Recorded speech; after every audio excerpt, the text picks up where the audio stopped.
ብፁዕ አባታችን በዛሬው ሰኔ 10 ቀን 10ኛው ወር 2018 በዚህ በሀገረ ስብከታችን በኤርፖርት አቀባበል አድርገን በዚህ በምስራቅ ፀሐይ ቅድስት ኪዳነ ምሕረት ቤተክርስቲያን ማህበረ ካህናቱን ምዕመናኑንም ባርከው በጸሎተ ምህላ ሸኝተውናል። ብፁዕ አባታችን እንኳን ወደ ሀገረ ስብከቶት በሰላምና በጤና በፍቅር መጡልን እያል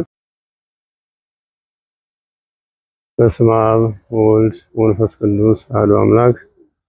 ብፁዕ አባታችን ብፁዕ አቡነ ይብሳ በዚህ ሀገረ ስብከት ከመጡበት ዕለትና ሰዓት ጀምሮ ብዙ የልማት ዘርፎች የተሰሩበት እውነት ለመናገር በርክበ ካህናት ግንቦት ላይ በተደረገው ብፁዕ አባታችን ብፁዕ አቡነ ያሬድ ወደዚህ ተመድበዋል ሲባል በእርግጥ ቅዱስ ሲኖዶስ የሚወስነው የመንፈስ ቅዱስ ጉባኤ ነው። ስህተት አለው ማለት አይደለም።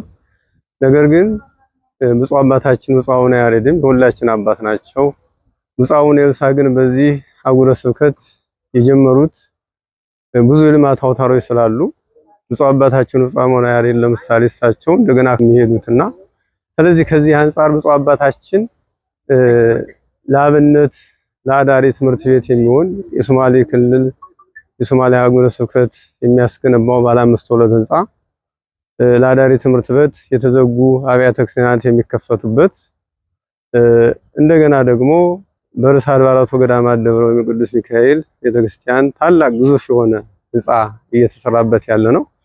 የቅድስት ኪዳነ ምሕረትም እንደዚሁ ትልቅ ህንጻ እየተሰራበት ባለበት በዚህ ዕለት ብፁዕ አባታችን ያው ተነሱ ሲባል ያው የቅዱስ ሲኖዶስ ውሳኔ ስህተት ባይኖረውም ቅር ብሎን ነበር። ሳንወድ በግድ ተቀብለነው ነበር።